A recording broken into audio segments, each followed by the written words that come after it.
Hello students. आज हम जो टॉपिक करने वाले हैं वो है आपका second chapter that is life processes in living organism part 1। इसका भी ये इन शॉर्ट वीडियो रहने वाला है। यस, तो आज हम पूरा पढ़ेंगे लाइफ प्रोसेसेस क्या होता है और वो लिविंग ऑर्गेनिजम्स में कैसे प्रोसेसेस चलते हैं, एक साथ वो कैसे कोऑर्डिनेट होके काम करते हैं। क्या लगता है आपको कितने सारे सिस्टम्स हमारे बॉडी में प्रेजेंट होते हैं, like digestive system, circulatory system, respiratory system. वो इंडिपेंडेंटली वर्क तो करते हैं लेकिन एक साथ कोऑर्डिनेट होके वर्क करते हैं। ये जानकारी आपको पहले से थी, लेकिन ये जो सिस्टम वर्क करते हैं उनके लिए कोई तो एनर्जी लगती होगी, ऑब्वियसली लगती है। ये एनर्जी किस फॉर्म में लगेगी? यस, ये एनर्जी लगेगी in the form of ATP. किस फॉर्म में लगेगी? एटीपी के फॉर्म में हमें यहाँ पे एनर्जी लगने वाली है। बचपन से पढ़ते आ रहे हो एटीपी एटीपी एटीपी। एटीपी कहाँ बनता है? एटीपी बनता है माइटोकॉन्ड्रिया। यस, वो क्या है? Power house of the cell है। यस, क्या है वो? Power house of the cell. तो यहाँ पे जो लाइफ प्रोसेसेस हम पढ़ेंगे उसके लिए जरूरत है हमें किसकी? एटीपी की जरूरत है।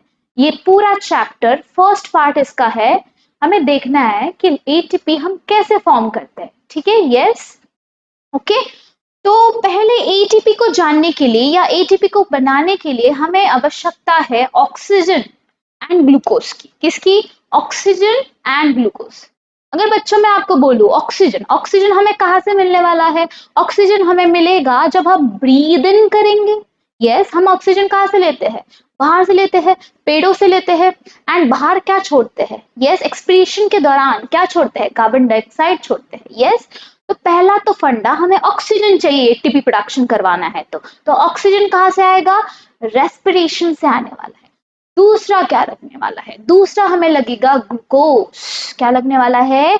एटीपी को अगर फॉर्म करना है तो ग्लूकोज हमें सबस्ट्रेट के फॉर्म में लगेगा। यस, ये ग्लूकोज हमें कहाँ से मिलता है? खाने के माध्यम से मिलेगा। हम जो खाना खाते हैं वो हम वहां से हम क्या लेने वाले हैं? ग्लूकोज लेने वाले हैं। तो दो रिक्वायरमेंट्स है यहाँ पे, एक तो ऑक्सीजन, दूसरा कौन सा है? ग्लूकोज। ठीक है, तो पहले हम जानेंगे कि हम ऑक्सीजन कैसे लेते हैं और ऑक्सीजन कैसे हेल्प करता है एटीपी प्रोड्यूस करने पे। ठीक है, एटीपी की आवश्यकता यहाँ पे क्यों है? बिकॉज यहाँ पे हम पढ़ने वाले हैं लाइफ प्रोसेसेस जो हमारे बॉडी के अंदर, लिविंग ऑर्गेनिजम्स के बॉडी के अंदर चलते हैं, जिनको नीड होती है एटीपी की। ठीक है, तो ऑक्सीजन हमें लेना है, तो ऑक्सीजन का इस्तेमाल जानने के लिए हमें पढ़ना पड़ेगा पहले रेस्पिरेशन। किसे पढ़ेंगे हम? रेस्पिरेशन को पढ़ेंगे। Yes, respiration. देखो, रेस्पिरेशन जब भी मैं बोलती हूँ तो आपके दिमाग में क्या आता है भाई? सिर्फ ये ब्रीदिंग की बात होगी। किसकी बात होगी? ब्रीदिंग की बात होगी। ब्रीद इन, ब्रीद आउट, बस वही रेस्पिरेशन। नो, रेस्पिरेशन सिर्फ इसके बारे में बिल्कुल भी नहीं है। रेस्पिरेशन में 4 अलग अलग प्रकार के रेस्पिरेशन आते हैं। वो कौन से आएंगे? फर्स्ट तो आने वाला है ब्रीदिंग। क्या है? पहला क्या है? ब्रीदिंग। अब ये ब्रीदिंग में क्या होता है? ब्रीदिंग में हम क्या करते हैं आपको पता है? ब्रीदिंग में हम लेंगे ऑक्सीजन को अंदर, सांस के थ्रू हम क्या करेंगे? ऑक्सीजन को अंदर लेंगे और कार्बन डाइऑक्साइड को क्या करने वाले हैं? बाहर छोड़ने वाले हैं। That is expiration, expiration and inspiration. उसका मतलब क्या होता है? ब्रीदिंग। क्या होता है? ब्रीदिंग। अगर मैं बोलूं ये हमारा क्या है? ट्रकिया है। ठीक है, यस, और ये हमारे क्या है? बाइफिकेशन उसका हुआ, ये है इनका लंग्स और यहाँ पे भी ये दूसरा लंग। ठीक है, यस, गेटिंग माई पॉइंट। हमने क्या किया? ब्रीदिंग की। ब्रीदिंग के वक्त क्या हुआ? ऑक्सीजन अंदर आ गया। यस, हमने बाहर क्या छोड़ दिया? कार्बन डाइऑक्साइड को बाहर छोड़ दिया। ये कहाँ पे आ गया? यस, ये नीचे यहाँ पे आपको पता है लंग्स के अंदर क्या प्रेजेंट है? ब्रोंकाई, ब्रोंकियोल्स और उसके बाद balloon like structure that is alveoli. Alveoli के थ्रू ये बाहर जाता है। कहाँ पे जाता है ऑक्सीजन? यहाँ से बाहर जाएगा। किधर जाएगा भाई? किधर जाएगा वो हम देखेंगे। ये अब जाएगा इसके आजू बाजू में, या इसके आजू बाजू में हमें बहुत सारे ब्लड वेसल्स मिलते हैं। आपको पता है what are the blood vessels? Arteries and veins. क्या मिलेंगे? Arteries and veins. यहाँ पे ब्लड वेसल्स हमें मिलते हैं। तो हम यहाँ पे अभी ब्लड वेसल ड्रॉ करेंगे। यस, यहाँ पे ऐसी ब्लड वेसल रहती है और यहाँ से आपको पता है यहाँ पे क्या फ्लो होने वाला है? यहाँ पे फ्लो होने वाला है ब्लड। यस, मैंने जैसे की बात की थी ब्लड में क्या होता है? कार्बन डाइऑक्साइड की मात्रा ज्यादा होती है बिकॉज वो हम डीऑक्सीजनेटेड ब्लड पूरे बॉडी से लेके आ रहे हैं, टिश्यू से होते हुए लेके आ रहे हैं। तो ये कार्बन डाइऑक्साइड कहाँ पे जाने वाला है? लंग्स के थ्रू। बाहर जाएगा। यहाँ पे ये जो ब्लड वेसल है ब्लड से कार्बन डाइऑक्साइड निकालेगा और इसे कहाँ पे भेजेगा, बाहर। और ऐसे ही वो बाहर हमारे निकल जाता है और ऑक्सीजन अंदर आता है ब्लड वेसल्स में, यहाँ पे घुल जाता है। ठीक है, कहाँ पे घुलेगा ये, यहाँ पे। O2 कहाँ पे जाने वाला है, अभी ब्लड वेसल्स के अंदर जाने वाला है। पहला तो मैंने आपको बोला था, इसे हम क्या बोलते हैं, ब्रीदिंग। ब्रीदिंग मतलब क्या, एक्सपिरेशन इंस्पिरेशन। जब ऑक्सीजन लेना, कार्बन डाइऑक्साइड छोड़ना। कार्बन डाइऑक्साइड कैसे बाहर आ रहा है, समझा आपको। हम यहाँ से ब्लड से जो ब्लड फ्लो कर रहा है वेव्स में, उससे हम क्या करेंगे, कार्बन डाइऑक्साइड लेंगे और बाहर उसे छोड़ा जाएगा, और जो ऑक्सीजन हमने लिया है वो इसको अंदर ब्लड में हम इसको ले लेंगे। ठीक है, यस, गेटिंग माई पॉइंट, समझ में आ रहा है आपको। इसे हम क्या बोलेंगे, यस, इसे हम क्या बोलने वाले हैं, इसे हम बोलते हैं एक्सटर्नल रेस्पिरेशन। क्या बोलेंगे, एक्सटर्नल रेस्पिरेशन। दूसरा क्या होता है, एक्सटर्नल रेस्पिरेशन। किसे बोलेंगे भाई, ये एक्सटर्नल रेस्पिरेशन किसमें हो रहा है, एक्सटर्नल रेस्पिरेशन लंग्स और ब्लड वेसल वेन्स के बीच में हो रहा है। यस, सेकेंड वाला फंडा, ये पहला वाला था। ठीक है, ये हो गया। ठीक है, अब मुझे बताइए, ये ऑक्सीजन किधर घुल गया, ब्लड के अंदर घुल गया, इसको किधर तो लेके जाना पड़ेगा ना, ये कहाँ पे जाएगा, ये अब जाने वाला है फॉर एग्जाम्पल यहाँ पे, समझो यहाँ पे क्या है, एक सेल बैठा है ऐसा। ठीक है, ये क्या है, एक सेल है।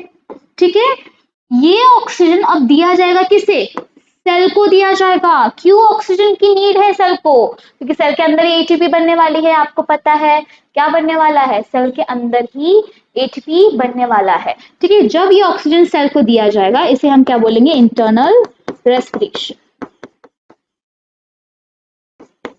क्या बोलेंगे, internal respiration. Okay, yes, yes, getting my point, yes, समझ में आ रहा है। आगे क्या होने वाला है, O2। अभी देखो यहाँ पे साइड बाय साइड मैं बोल दूं अगर आपको, हमने क्या किया, खाना खाया। क्या किया, हमने खाना खाया। खाना खाने के बाद क्या हुआ, जो कार्ब्स हमने लिए थे, जो प्रोटीन्स हमने लिए थे, जो लिपिड्स हमने दिए थे, उससे कार्ब्स से फॉर एग्जांपल ग्लूकोज मिल गया, हमें क्या मिल गया, ग्लूकोज मिल गया। ठीक है, तो वो डाइजेस्टिव सिस्टम में गया, स्मॉल इंटेस्टाइन में गया, ग्लूकोज वहां से ऑब्जर्व किया गया सेल्स के थ्रू, और वो कहाँ पे आ गया, अंदर टिश्यूज में, इधर आ गया। यस, हर एक अलग अलग टिश्यूज के होते हुए वो कहाँ पे ऑब्जर्व किए जाने वाला, इंटेस्टाइन के थ्रू, ब्लड वेसल्स के अंदर वो ऑब्जर्व किया जाता है। टिश्यूज के थ्रू कहाँ पे ऑब्जर्व किया जाता है, ब्लड वेसल्स के अंदर। ठीक है, तो यहाँ पे ध्यान दो, समझो यहाँ पे भी एक ब्लड वेसल है। ठीक है, ओके, ठीक है, ओके, इसमें क्या है, इसमें अब है ग्लूकोज। क्या है, ग्लूकोज, जो ऑब्जर्व हो गया है। समझो ये स्मॉल इंटेस्टाइन यहाँ पे था, digestive system side by side चल रहा है, स्मॉल इंटेस्टाइन के बाजू वाले ब्लड वेसल में ग्लूकोज क्या हो गया है, ब्लड के अंदर घुल गया है। ये ग्लूकोज अभी कहाँ जाने वाला है, इसके अंदर जाने वाला है। यस, कहाँ जाने वाला है, इसके अंदर जाने वाला है। ठीक है, यस, अगर मैं अलग से बनाऊ फोर्थ वन, ठीक है, फोर्थ रेस्पिरेशन मैं यहाँ पे बनाऊ, यस, यहाँ पे फोर्थ वाला अगर आप देखोगे तो ये सेल है। ठीक है, ओके, यहाँ पे पहले ऑक्सीजन गया था, क्या गया था, यहाँ पे पहले ऑक्सीजन गया था, अब ऑक्सीजन भी इसके अंदर है। ठीक है, और यहाँ पे क्या है, ग्लूकोज भी है। क्या होने वाला है, ग्लूकोज भी है और ऑक्सीजन भी है। ये दोनों सबस्ट्रेट थे जिससे हम क्या बनाने वाले थे, एटीपी बनाने वाले थे। पहले ही मैंने बोला था, हमें एटीपी एनर्जी बनानी है तो हमें किसकी नीड है, ऑक्सीजन एंड ग्लूकोज की नीड है। तो ये दोनों भी सेल के पास आ गया, अभी वो एटीपी बना सकता है, अभी वो रेस्पायर, जो एटीपी बने उसे हम क्या बोलेंगे, सेल्यूलर रेस्पिरेशन। जब सेल के पास ऑक्सीजन एज वेल एज क्या आने वाला है, ग्लूकोज आने वाला है, उसे हम क्या बोलेंगे, cellular respiration. The fourth one क्या हुआ, यस, इसे हम बोलेंगे सेल्यूलर रेस्पिरेशन। क्या बोलेंगे, cellular respiration. Getting my point. तो आपको आज समझ में आया कि रेस्पिरेशन के 4 प्रकार है। Not only it's all about the breathing, it is all about the 4 parts. Breathe किया, ऑक्सीजन अंदर आया लंग्स के थ्रू, वो ब्लड में घुल गया, ब्लड वेसल्स में घुल गया, यस, और वहां से उसने कार्बन डाइऑक्साइड छोड़ा, वो बाहर चला गया। ये हम नॉर्मल जो ब्रीदिंग करते हैं, ये फर्स्ट है ब्रीदिंग। एक्सटर्नल रेस्पिरेशन मतलब आदान प्रदान, एक्सचेंज हो गया ना ब्लड वेसल्स में और लंग्स में, this is external respiration. Internal respiration मतलब ठीक है, अभी ऑक्सीजन ब्लड वेसल्स के अंदर आ गया, ब्लड में घुल गया, तो वो कहाँ पे जाने वाले, पर्टिकुलर सेल, बहुत सारे सेल्स होते हैं आपको पता है, ब्लड वेसल्स के बाजू में बहुत सारे सेल्स टिश्यूज होते हैं, तो वो कहाँ पे जाने वाला है, ये ऑक्सीजन अभी यहाँ पे ऑब्जर्व किए जाने वाला है, कहाँ पे, सेल के अंदर, ठीक है, उसे हम क्या बोलते हैं, इंटरनल रेस्पिरेशन। लेकिन एक सेल को ग्लूकोज की भी तो नीड है, ऑक्सीजन से सिर्फ एटीपी नहीं बनने वाला है, तो ग्लूकोज कहाँ से आएगा, ग्लूकोज आपको पता है साइड बाय साइड, मैंने बोला था हर एक सिस्टम इंडिपेंडेंटली वर्क करता है, बट एट द एंड वो कोऑर्डिनेट करेगा। इंडिपेंडेंटली डाइजेस्टिव सिस्टम वर्क कर रहा है, ग्लूकोज हम क्या करेंगे, कार्ब से ऑब्जर्व कर लेंगे पूरा, ठीक है, स्मॉल इंटेस्टाइन में जाएगा, टिश्यू से वो ब्लड में ऑब्जर्व किया जाएगा, ये आ रही है ब्लड वेसल जहां से ग्लूकोज आएगा, ठीक है, और उसी सेल में पहले ऑक्सीजन था, अभी उसमें ग्लूकोज भी घुल जाएगा, तो सेल रेडी है। अभी सेल क्या है, सेल रेडी है क्या बनाने के लिए, एटीपी प्रोड्यूस करने के लिए, बिकॉज उसके पास ऑक्सीजन भी है और उसके पास ग्लूकोज भी है। Getting my point guys? तो फोर्थ वाला जो रेस्पिरेशन होगा that is cellular respiration, and this is the hero here. कौन है ये, हीरो है, इससे ही पढ़ने वाले हैं। अब हम क्या पढ़ेंगे, हम अभी सेल्यूलर रेस्पिरेशन को पढ़ेंगे, ठीक है, आगे जाके यही बताएगा कि हमने एनर्जी कैसे फॉर्म की। यस गाइस, ये समझा आपको? यस, आप स्क्रीनशॉट ले सकते हो, उसे समझने की कोशिश करो, यही है इस चैप्टर का बेस। ओके, ले लीजिए अगर लेना है तो स्क्रीनशॉट। ओके, ये 4 टाइप्स, ये पार्ट्स आपको समझे, आगे हम बढ़ेंगे विद द सेल्यूलर रेस्पिरेशन, ठीक है। अभी ये सेल्यूलर रेस्पिरेशन से ही हम क्या करने वाले, एटीपी फॉर्म करने वाले हैं। Let's move further then. Okay, चलो, ओके, हेडिंग क्या है हमारी, हेडिंग है सेल्यूलर रेस्पिरेशन। क्या है, सेल्यूलर रेस्पिरेशन, सेल्यूलर रेस्पिरेशन। अभी सेल्यूलर रेस्पिरेशन की जो रिक्वायरमेंट थी that is what, oxygen and glucose, ये दोनों भी हमें मिल गया।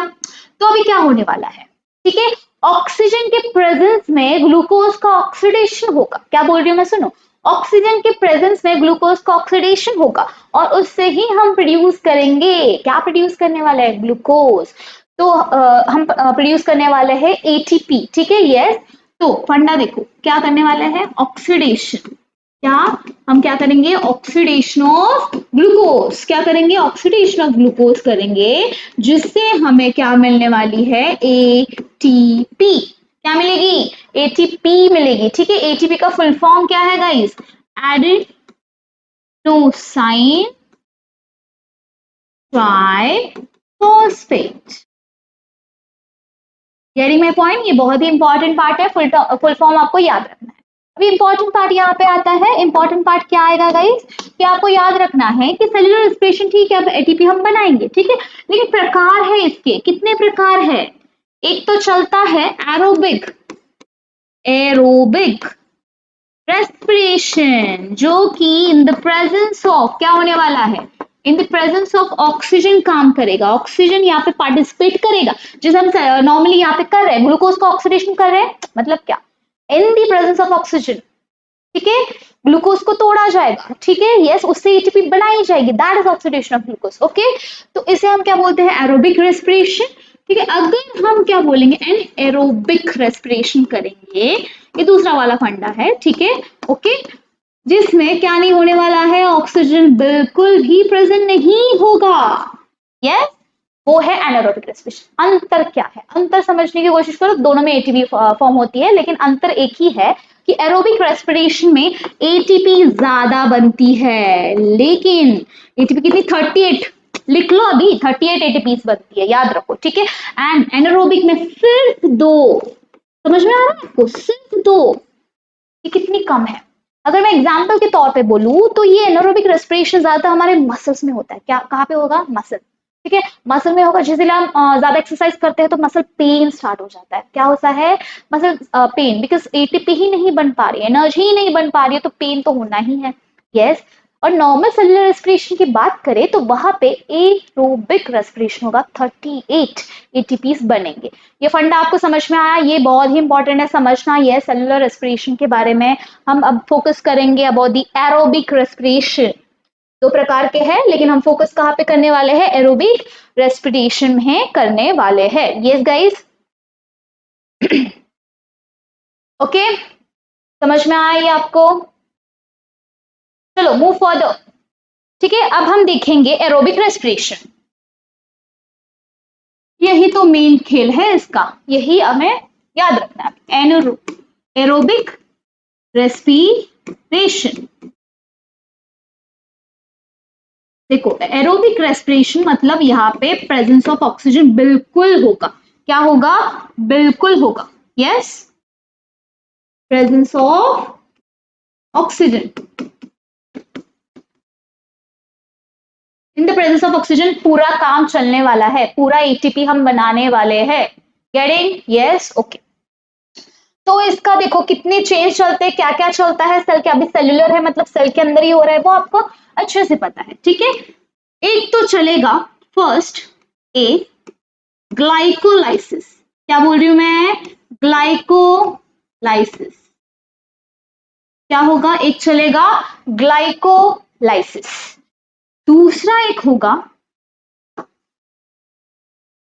Try carboxylic acid cycle. क्या बोल रही हूं? Try carboxylic acid cycle. Yes, इसे हम दूसरे नाम से भी जानते हैं, दैट इज TCA साइकिल और क्रेब्स साइकिल। क्या बोल रही हूं मैं? और Krebs cycle. Yes, getting? Okay. और थर्ड और एक साइकिल चलती है, उस साइकिल का नाम है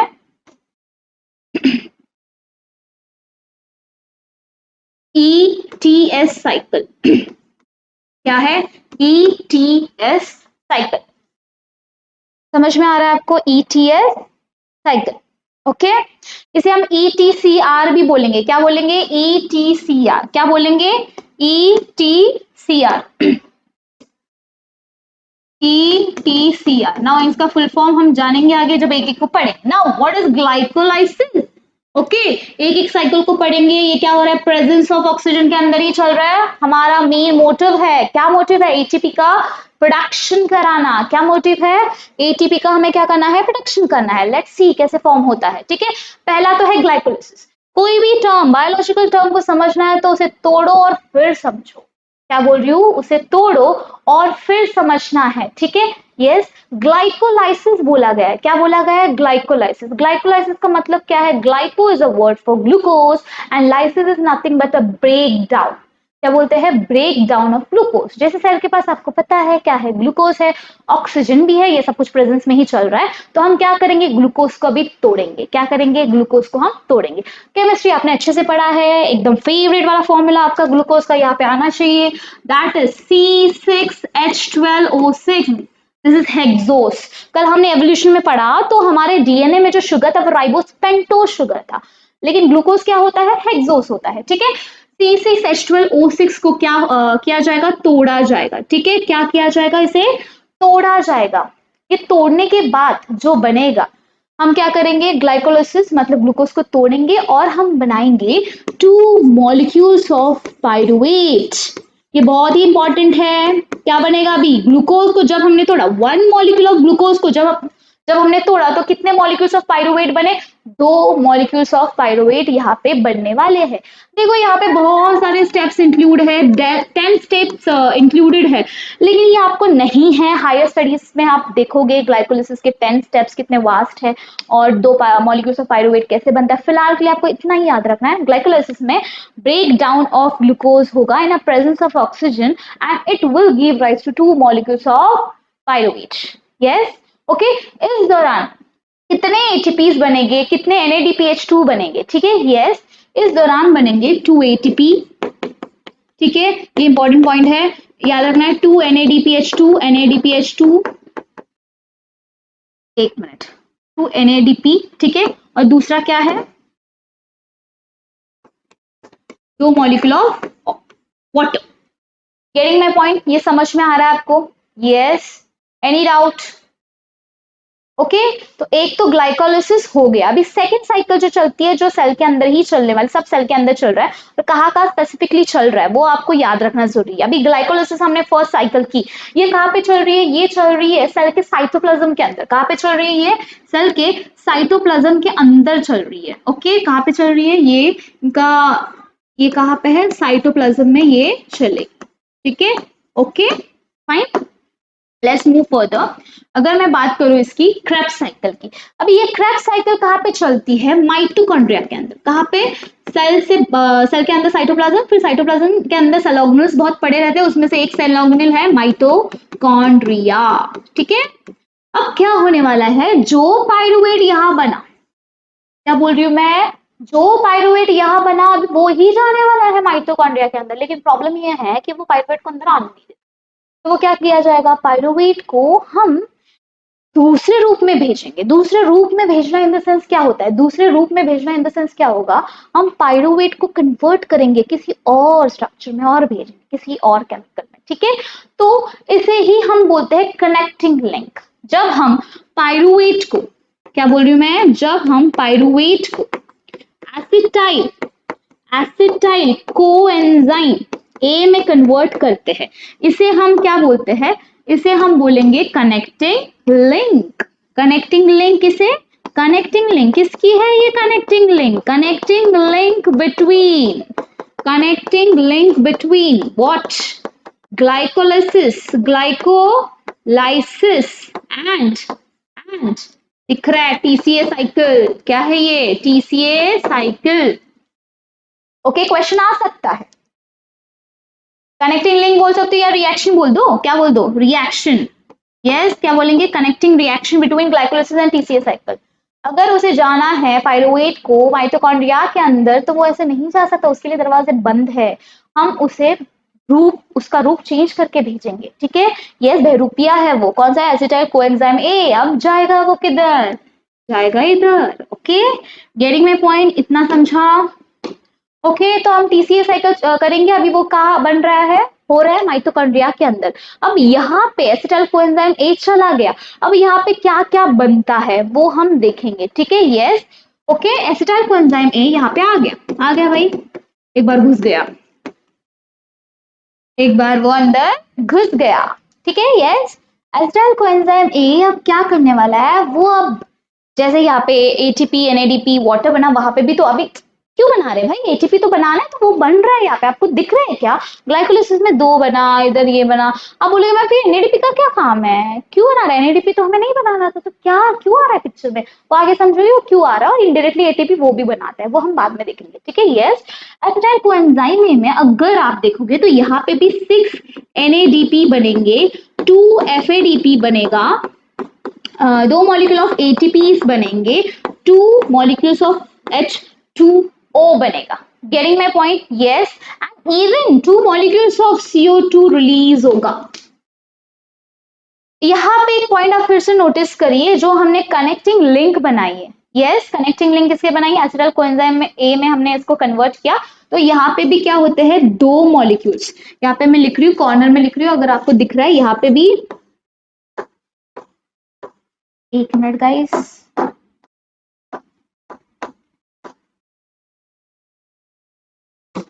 यहाँ पे भी क्या बनने वाला है? 2 molecule of NADP and 2 molecules of CO2 release होगा। ये भी इंपॉर्टेंट है, कनेक्टिंग रिएक्शन में 2 मॉलिक्यूल ऑफ NADP बनता है, 2 मॉलिक्यूल ऑफ CO2 रिलीज होता है। सेम फॉर दिस, ये समझा? यस, तो एसिटाइल कोएंजाइम में समझा। अब हम जाएंगे ETCR में। ETCR का फुल फॉर्म क्या है? Yes, electron transfer chain reaction. क्या है? Electron transfer chain reaction. इसे हम क्या बोलते हैं? इसे और भी बोला जाता है ETS। What is ETS? Electron transfer system. Simple, क्या बोलेंगे? इलेक्ट्रॉन ट्रांसफर सिस्टम या ट्रांसपोर्ट सिस्टम। ओके, ये भी माइटोकॉन्ड्रिया के अंदर चलता है, लेकिन अलग क्या है? आपके टेक्स्ट बुक में तो माइटोकॉन्ड्रिया ही दिया है, लेकिन ये इनर मेम्ब्रेन पे चलता है। इनर मेम्ब्रेन आपको पता है माइटोकॉन्ड्रिया का structure, outer inner membrane, matrix and all, तो आगे देखेंगे फिर से आप। ठीक है, ओके, तो ये कहाँ पे चलता है? इनर मेम्ब्रेन ऑफ माइटोकॉन्ड्रिया में चलता है। यहाँ पे भी समथिंग NADP बनने वाला है। ठीक है, NADP बनेगा या क्या करेगा? अभी देखो यहाँ पे सीन क्या है। जैसे यहाँ पे मैंने आपको क्वेश्चन पूछा था, आप बोलोगे मैम बोला था ना कि NADP क्यों बना, एटीपी बनाना था। ठीक है, यस, तो NADP यहाँ पे आप देख सकोगे, तो ये जो NADP इतने बने हैं यहाँ पे, फॉर एग्जाम्पल 2 NADP, यहाँ पे 2 NADP, 6 NADP, 2 FADP। ठीक है, इसका क्या रोल है? देखो, इनडायरेक्टली ये भी बनाएंगे अभी क्या? ATP, जो कि यहाँ पे बनाने वाले हैं। जैसे अगर मैं बोलूं 1 NADP, ध्यान से सुनना, 1 NADP क्या बनाता है? 3 मॉलिक्यूल्स ऑफ ATP। कितने? 3 मॉलिक्यूल्स ऑफ ATP वो बनाएंगे। Okay, and 1 molecule of FADP, ये भी बनाना, इसको भी तो कन्वर्ट करना पड़ेगा, FADP ये बनाएगा 2 ATPs।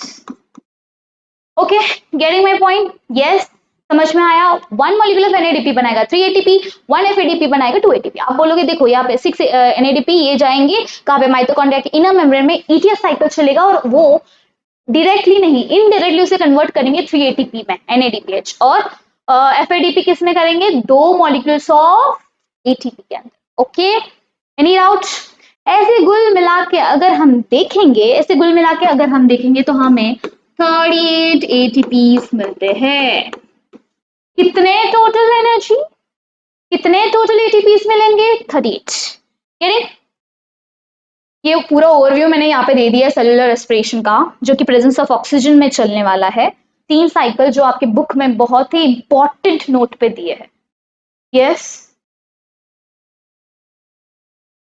Any doubt? चलो आगे जाएंगे। अभी इसका मैंने बोल तो दिया है कि एंड साइटोप्लाज्म, माइटोकॉन्ड्रिया, माइटोकॉन्ड्रिया, लेकिन हम देखेंगे कि असलियत में ये बनता, ये सेल है समझो, you know this is the cell, समझ, जरूरी नहीं है कि वो गोली होना चाहिए, ठीक है। समझ लो इसमें मैंने बना दिया, ये है माइटोकॉन्ड्रिया, यस, और इसके माइटोकॉन्ड्रिया आउटर इनर, ठीक है, इसके अंदर ऐसे जिगजैग, ठीक है, ओके, यस, समझ में आ रहा है, ओके।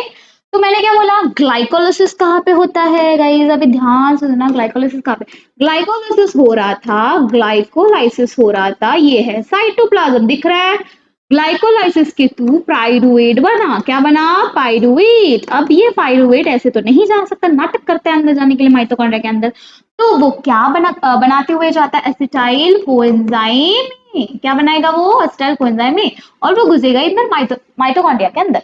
यहाँ पे जो साइकिल चलेगी वो कौन सी चलने वाली है, TCA या क्रेब्स साइकिल, कौन सी साइकिल, TCA या क्रेब्स साइकिल। फिर क्या होगा, ETS चलेगी, ETS कहाँ पे चलने वाली है, इधर चलने वाली, गेटिंग, यस, समझ में आ रहा है, इधर, ठीक है, कहाँ पे चलेगी, ये जो दिख रहा है आपको ये वाला, यस, तो ETS साइकिल कहाँ पे चलने वाली है, थर्ड वन, ETS मेम्ब्रेन के ऊपर, कहाँ पे, मेम्ब्रेन के ऊपर।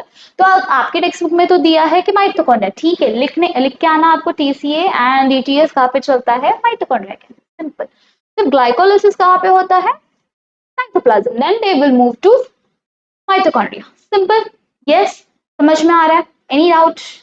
ओके, इतना समझ में आ गया तो बहुत कुछ समझ लिया गाइस आपने।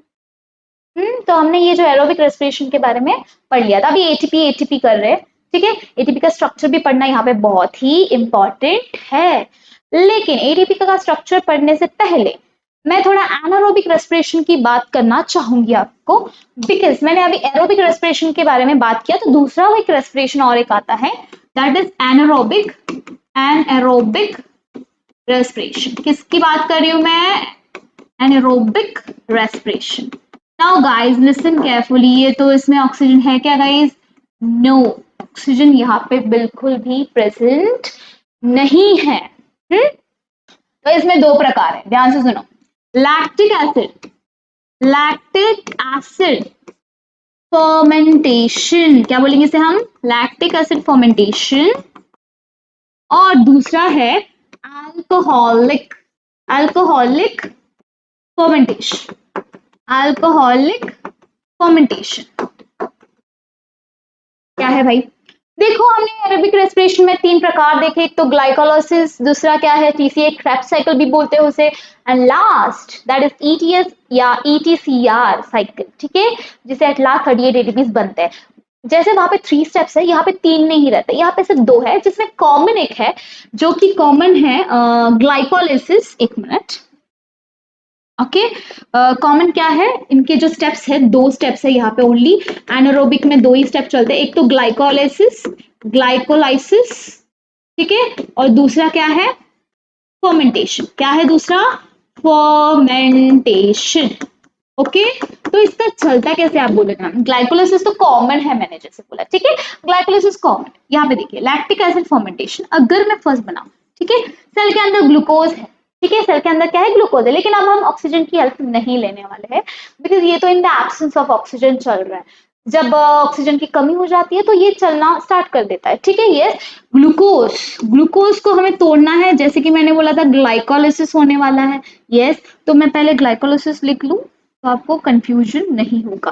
फर्स्ट क्या है, ग्लाइकोलाइसिस, ग्लाइकोलाइसिस। इसमें क्या होगा, ग्लूकोज को हम तोड़ेंगे। यस, ग्लूकोज को हम तोड़ेंगे और आपको पता है ये किसमें, 2 मॉलिक्यूल्स ऑफ पाइरूवेट में कन्वर्ट होने वाला है, ठीक है। अभी वो किधर नहीं जाएगा, किधर जा रहा था वो पहले सीन में, वो जा रहा था माइटोकॉन्ड्रिया के अंदर, ढेर सारा एटीपीज बना रहा था, टीसीए एंड ये सब कुछ साइकिल चल रही थी। लेकिन अब क्या होने वाला है, ये पाइरूवेट से बनाएगा, यहाँ पे फर्मेंटेशन होगा। यस, फर्मेंटेशन होगा। कौन सा फर्मेंटेशन, लैक्टिक एसिड, ये बनाएगा भी लैक्टेट। क्या बनाएगा, लैक्टेट। ओके, लैक्टिक एसिड बनाएगा डायरेक्ट, बिकॉज ऑक्सीजन ही नहीं है, ठीक है, आगे चलेगा नहीं प्रोसेस। ओके, समझ में आया, in the absence of oxygen ये चल रहा है। और ये इससे ये होता कहाँ पे, एग्जाम्पल आपके बुक में दिया है, अगर आप देखोगे एग्जाम्पल है मसल, एरिथ्रोसाइट्स, ठीक है। Erythrocytes are red RBCs, actually erythrocytes are RBCs. Okay, same for this, देखो ये रहा ग्लाइकोलाइसिस, ये सेकंड प्रोसेस फर्मेंटेशन और कुछ नहीं है, ठीक है। सेम फॉर दिस, यहाँ पे भी ग्लाइकोलाइसिस होगा, क्या होगा, ग्लाइकोलाइसिस होगा। ग्लाइकोलाइसिस में क्या होने वाला है, ग्लूकोज, ग्लूकोज पाइरूवेट में कन्वर्ट होगा, simple.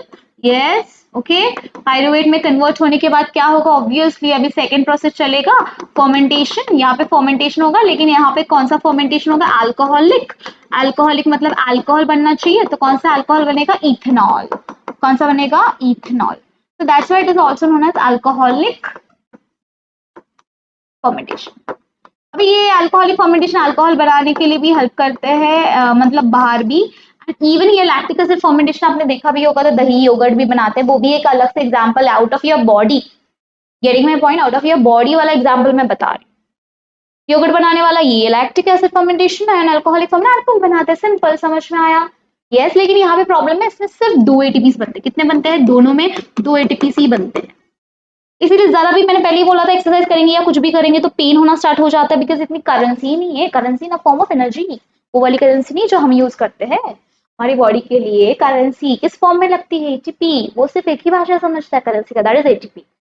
Getting my point, yes, okay. We are done with the anaerobic respiration 2, cellular respiration के 2 पार्ट हमने कर लिए हैं। एक है एरोबिक में 3 साइकिल ये है involved है, and what about the anaerobic 2, yes, that is glycolysis and fermentation, 2 steps बोल सकते हो आप उसे।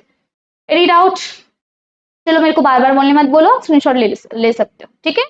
अभी एटीपी बना लिया हमने तुरंत, ठीक है, दोनों इससे प्रोसेस से, respiration that is aerobic and anaerobic से भी। अब एटीपी का स्ट्रक्चर भी आपके टेक्स्ट बुक में अच्छे से दिया है, उसे पढ़ना भी इंपॉर्टेंट है, वो स्ट्रक्चर आपको याद रखना है, क्वेश्चन कुछ भी आ सकता है। ओके, यस, चलो, तो एटीपी का स्ट्रक्चर क्या है वो हम जानेंगे अभी। एटीपी करेंसी, एटीपी क्या है, करेंसी है। ओके, अभी देखो एटीपी, अभी क्या करना है आपको, सिर्फ हेक्सागोन बनाना है, बना लिया, यहाँ से एक और बनाओ छोटा सा और इसे जोड़ दो। यस, बना दिया, फिर यहाँ से डंडी निकालो, यहाँ पे बनाओ राइबोस, ठीक है। यस, ओके, शुगर है ये जो हमने डीएनए के वक्त बनाया था, ट्राइफॉस्फेट ना गाइस, ट्राइफॉस्फेट, 3 पी चिपका दो। लेकिन यहाँ पे क्या है पता है, ये जो थर्ड पी है उसको आपको जिगजैग जिगजैग बीच में लगा के बॉन्ड चिपकाना है, बिकॉज ये हाई एनर्जी वाला है।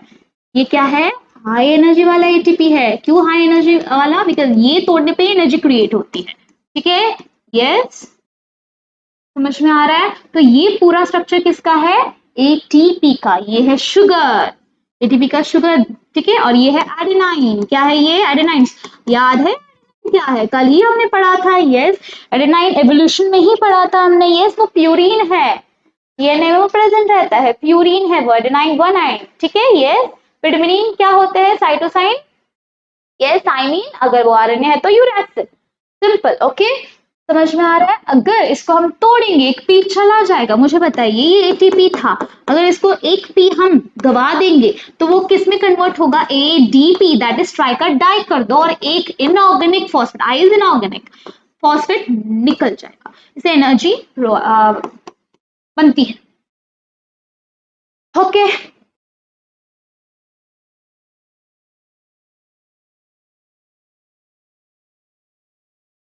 फाइन गाइस, चलो हमने मेन पार्ट कर लिया है। अभी देखो, आप बोलोगे मैम सिर्फ कार्ब से ही थोड़ी, आप बोले ग्लाइकोलाइसिस ग्लूकोज है, ग्लूकोज तो सिर्फ कार्ब से ही आता है, ठीक है, ग्लूकोज सिर्फ कार्ब से, ऐसा जरूरी थोड़ी है कि हम सिर्फ ग्लूकोज ही खाए, ग्लूकोज ही खाए, हम और भी कुछ खाते हैं।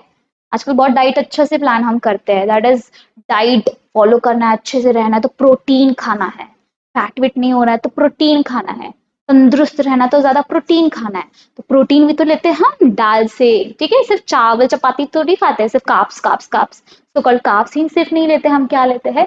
प्रोटीन्स भी लेते हैं, ठीक है, तो प्रोटीन के साथ हम लिपिड्स भी लेते हैं, वो भी तो है। तो मुझे बताइए कि वो लिपिड और प्रोटीन से भी तो एनर्जी बननी चाहिए ना, सिर्फ कार्ब्स ही इकलौता ग्लूकोज ही नहीं है कि वही एनर्जी बनाए, ठीक है।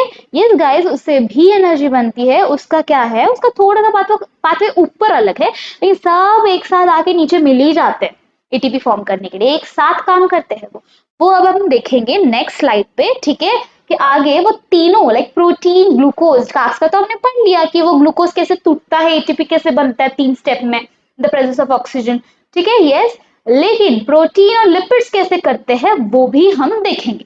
चलो, okay, other sources, yes, other food sources, topic other food sources।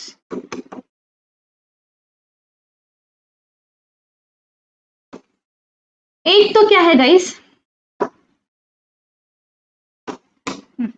एक तो प्रोटीन है, बहुत ही इंपॉर्टेंट है फिटनेस में रहना है तो, एक है कार्ब्स, बॉलीवुड की भाषा में लिख रही हूँ carbs, okay, yes, let's move further then lipid. क्या है लिपिड? अब मुझे बताइए गाइस, प्रोटीन कल ही हमने एवोल्यूशन में किया था, प्रोटीन किससे बनता है? एक पॉलीमर है, आई नो, लेकिन यू टू नो दैट, लेकिन उसमें मोनोमर कौन है? आपको पता है अच्छे से कि वो अमाइनो एसिड से बनता है, किससे बनता है? अमाइनो एसिड से बनता है, ठीक है। आपको पता है कार्ब्स क्या है? कार्ब्स ग्लूकोज है या शुगर बोल सकते हो, यस, ओके, एंड लिपिड का क्या है? लिपिड फैटी एसिड से एंड अल्कोहल से बनता है, ठीक है, yes, okay, fatty acid and alcohol से बनेगा, ठीक है। ये एक साथ आके कैसे मिलते हैं और कैसे एटीपीस बनाते हैं, मेरे को हमें वो जानना था, ठीक है, यस, ओके। तो यहाँ पे तो पता है आपको कि ग्लाइकोलाइसिस होता है यहाँ पे, फाइन। ये भी क्या करते हैं पता है? ग्लाइकोलाइसिस के थ्रू, इधर देखो, ये ग्लाइकोलाइसिस के थ्रू ग्लूकोज क्या बनाता है? एसिटाइल, पाइरुवेट से एसिटाइल कोएंजाइम ए बनाता है, क्योंकि उसे कहा जाना है क्रेब्स साइकिल में एंट्री लेनी है, तो ये भी क्या करते हैं? अमाइनो एसिड से रिएक्शन चलती है, स्टेप्स चलते हैं, डायरेक्टली क्या बना देते हैं? बहुत सारे स्टेप्स इन्वॉल्व है, आपको सिर्फ याद रखना है कि दोनों तीनों मिलके eight the and acetyl coenzyme A बनाएंगे और ये चले जाएंगे अभी क्रेब्स साइकिल करने, जो कि कहाँ पे होगी? माइटोकॉन्ड्रिया के अंदर। तो देखो, बाकी भी जब खा रहे हो ना, वो भी चला ही जा रहा है इनडायरेक्टली माइटोकॉन्ड्रिया के अंदर एटीपी फॉर्म होने के लिए, टीसीए साइकिल चलाने के लिए, टीसीआर चलाने के लिए, गेटिंग? तो कॉमन क्या है यहाँ पे? Common is acetyl coenzyme A, सब ही बना रहे हैं वो, ऐसे नहीं तो वैसे, गेटिंग, यस। तो अदर फूड सोर्सेस का एनर्जी कैसे बनता है, उसे एनर्जी कैसे बनती है वो भी हमने देख लिया है, ठीक है, यस, ओके। चलो, अब ये हम प्रोटीन और लिपिड्स ये जो भी लेते हैं, इनका मतलब रोल क्या है, क्या जरूरत है, प्रोटीन कहाँ पे कैसे हम इस्तेमाल करते हैं हमारे बॉडी में, मतलब बॉडी कैसे इस्तेमाल करती है प्रोटीन्स को, लिपिड्स को, ग्लूकोज तो ठीक है एनर्जी के लिए तो लगता है, लेकिन इसका क्या सीन है? ये जो प्रोटीन है, लिपिड्स कहाँ कहाँ इस्तेमाल होते हैं वो भी हमें लर्न करना है, ठीक है, ओके, चलो आगे बढ़े, ओके।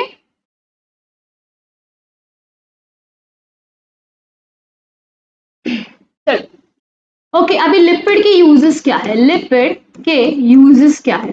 कहाँ पे? बॉडी के अंदर, कहाँ पे? बॉडी के अंदर, ये बहुत ही इंपॉर्टेंट है। लिपिड का यूज बीच में ऐसे लिख देती हूँ, लिपिड, ठीक है, कहाँ पे यूज होता है? एक तो वो सेल मेम्ब्रेन बनाने के लिए होगा यूज। आपको पता है what is cell membrane? We don't have a cell wall, only plant tissue, plant cell have a cell wall, ठीक है। सेल मेम्ब्रेन में ये खुद सेल मेम्ब्रेन बनाते हैं। फॉर एग्जांपल फॉस्फोलिपिड, कौन सा लिपिड है यहाँ पे? फॉस्फोलिपिड, ये भी तो लिपिड है, देखो समझ में आ रहा है? यस, सेल मेम्ब्रेन बनाते हैं। पहले तो ये बता दो, ये फैटी एसिड, जैसे कि मैंने बोला था, फैटी एसिड एंड किससे बनता है?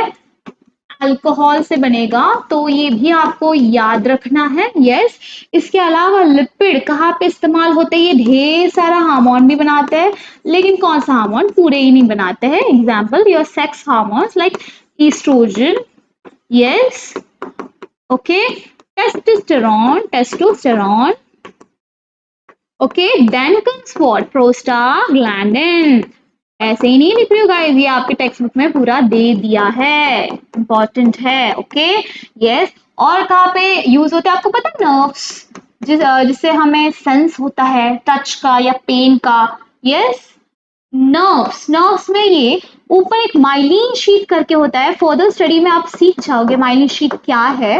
इंसुलेटर के तौर पे एक्ट होती है, वो खुद भी किससे बनती है? लिपिड से ही बनती है। फिलहाल वो इतना याद रखो। यस, तो लिपिड के यूजेस हमने पूरे कर दिए हैं। Okay, yes guys, any doubt? Okay, चलो आगे चलिए। लिपिड यूजेस समझ में आ गए। कार्ब्स का तो पता है आपको, ग्लूकोज, ग्लूकोज तो जल्दी ही घुल जाता है, एनर्जी के फॉर्म में ज्यादा हम यूज करते हैं। अभी प्रोटीन्स की बारी। भाई प्रोटीन इतना इंपॉर्टेंट क्यों है? क्या क्या बनाता है वो भी तो देखना इंपॉर्टेंट है हमें। हम आगे बढ़ेंगे with the protein then. Okay,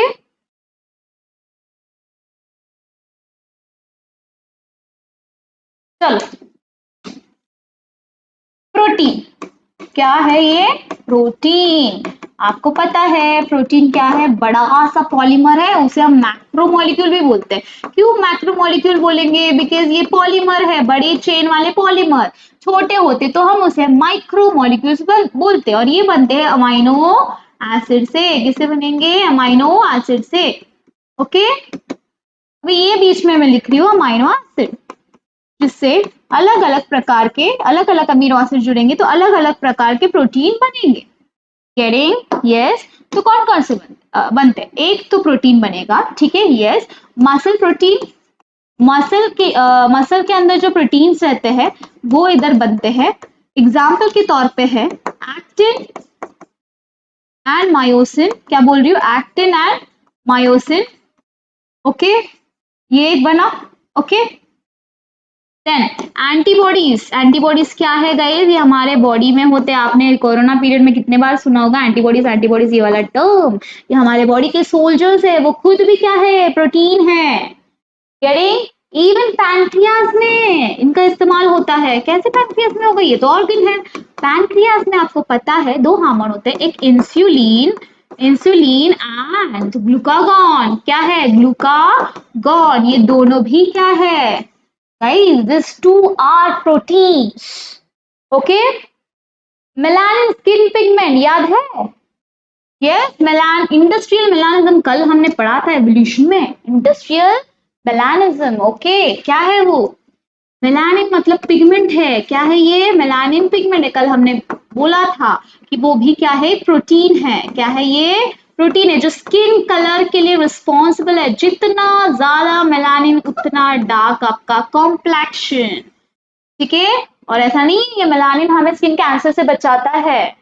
जितना आपका कलर डार्क होगा उतने आपके चांसेस स्किन कैंसर होने की कम होंगे, ठीक है। और कम होगा मेलानिन मतलब ज्यादा है चांसेस। यूवी रे से प्रोटेक्ट करता है, उनका बचाव करता है उससे, ठीक है। और अगर मैं बात करूं तो खुद बोन बनाने में भी इस्तेमाल होता है। बोन, बोन में तो कैल्शियम होता है नहीं, इसमें एक ऑसिन करके प्रोटीन प्रेजेंट रहता है, जिससे बोन बनेगा।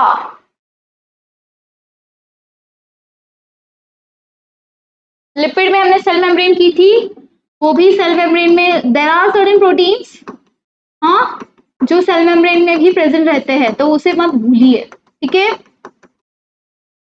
समझ में आ गया? जो हम प्रोटीन खाते हैं तो प्रोटीन की आवश्यकता इतनी हमारे बॉडी को क्यों है? अगर आपने अच्छे से प्रोटीन नहीं खाया तो प्रॉब्लम हो सकती है। गेटिंग समझ में आया? ये पूरा सीन था हमारा लाइफ प्रोसेसेस में एटीपी कैसे बढ़ना चाहिए, ये पूरा सीन उसका था।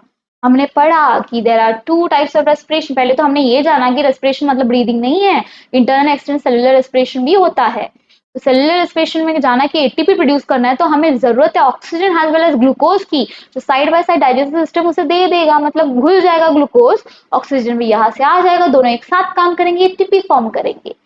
Okay yes.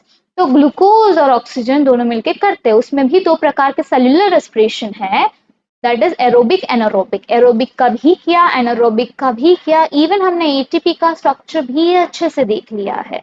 ओके एटीपी का स्ट्रक्चर बहुत ही इंपॉर्टेंट है गाइज, आपको याद रखना है उसका स्ट्रक्चर। थर्ड फॉस्फेट से एनर्जी रिलीज होती है, इसीलिए हमने जिगजैग बॉन्ड बनाया है।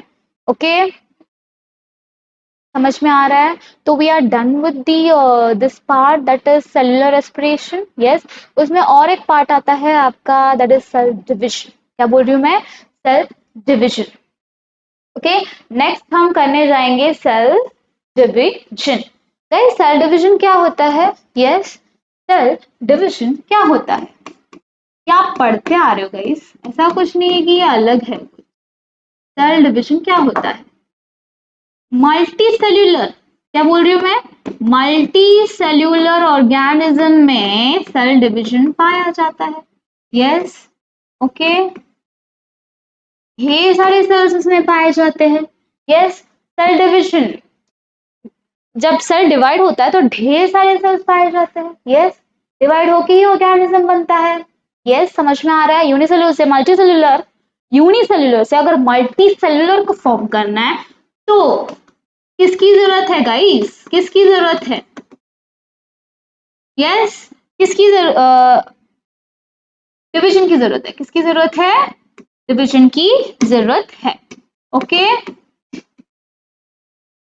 क्या आप बोल सकते हो? ऑर्गेनिज्म। क्या बोलो आप? ऑर्गेनिज्म बोलो। एक मिनट गाइस। ओके क्या बोलोगे? ऑर्गेनिज्म। गेटिंग तो आगे बढ़ेंगे हम सेल डिवीजन से। अभी मुझे बताइए कि ये सेल डिवीजन, ठीक है, सेल डिवीजन कहाँ कहाँ होता है? सेल डिवीजन होता है एक तो सोमैटिक सेल में। कहाँ पे होगा ये? Somatic cell. ठीक है ओके। या आप बोल सकते हो सेल डिवीजन में दो प्रकार है बेसिकली, सोमैटिक सेल में भी होगा और स्टेम सेल में भी होगा। ये कहाँ पे होगा? स्टेम सेल में भी होगा। ठीक है ओके यस ओके। उसमें भी सेल डिवीजन में दो प्रकार है, एक तो है माइटोसिस। क्या है? एक माइटोसिस, दूसरा है मियोसिस। दूसरा क्या है? मियोसिस। ओके माइटोसिस में क्या है? फॉर एग्जाम्पल एक ये सेल है समझो, 2n। 2n मतलब समझते हो? 2n मतलब डिप्लॉइड। क्या है? डिप्लॉइड। डिप्लॉइड मतलब अगर ह्यूमन की बात करूं तो हमारे अंदर कितने क्रोमोसोम है? 46 क्रोमोसोम। क्या है ये? 46 क्रोमोसोम इसमें सेल में, पर्टिकुलर सेल में पाए जाएंगे। ओके और डिप्लॉइड सेल में ही हमेशा क्या होने वाला है? माइटोसिस होगा। यस मियोसिस की क्या खासियत है? मियोसिस एन होता है। What is an? Haploid state. क्या है ये? हैप्लॉइड स्टेट सेल है। क्या है? हैप्लॉइड सेल है। इनमें सिर्फ क्या होते हैं? एन है मतलब क्या? एन मतलब 23। 23 क्रोमोसोम्स रहते हैं। क्या रहते हैं? 23 क्रोमोसोम। 2 इंटू 23 करो, देखो 46 होगा कि नहीं? ऑब्वियसली होगा, क्यों नहीं होगा? ठीक है अब बताइए, जो मैंने ये stem cell somatic cell example दिया था, ये इसका एग्जाम्पल किसका है? इसका है सोमैटिक सेल, मतलब स्किन के सेल्स, ये जो आपको दिख रहे हैं ऊपर। ठीक है और मियोसिस कहाँ पे होता है? ये होते हैं गैमेटिक सेल्स। गैमेटिक सेल्स बोल सकते हो या आप क्या बोलोगे? Germ cells. क्या बोलोगे? Germ cells.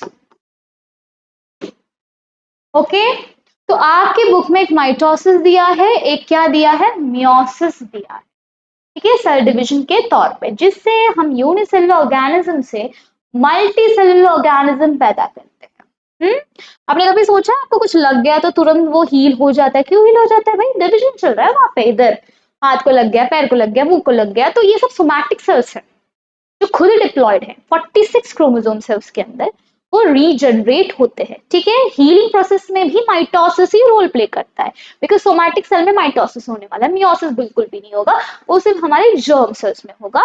जर्म सेल्स मतलब क्या, अगर वुमेन की बात करूं, फीमेल की बात करूं तो एग सेल, ओम होगा, और मेल की बात करूं तो स्पर्म हो गए। वो क्या है सब, जर्म सेल्स है, जिसमें क्या चलने वाला है, मियोसिस चलने वाला है। आगे बढ़िए।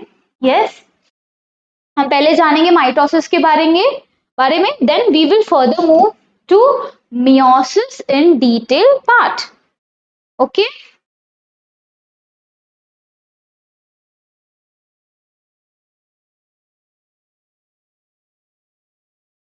ओके गाइस, चलो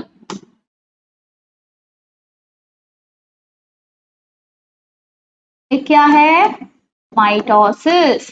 कहाँ पे होता है ये, डिप्लॉइड सेल के अंदर। कहाँ पे होगा, डिप्लॉइड सेल के अंदर, दैट इज 2n। कितने क्रोमोसोम हैं, 46 क्रोमोसोम।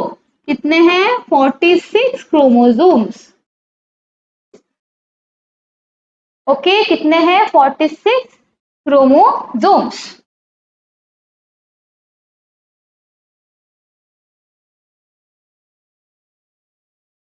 दिख रहा है भाई सबको, ऊपर तो नहीं चला क्या ज्यादा। ओके, आगे बढ़ेंगे। जैसे आप बचपन में पढ़ते आ रहे हो, माइटोसिस, माइटोसिस में ना दो है। एक तो क्या होगा, Cairo karyokinesis,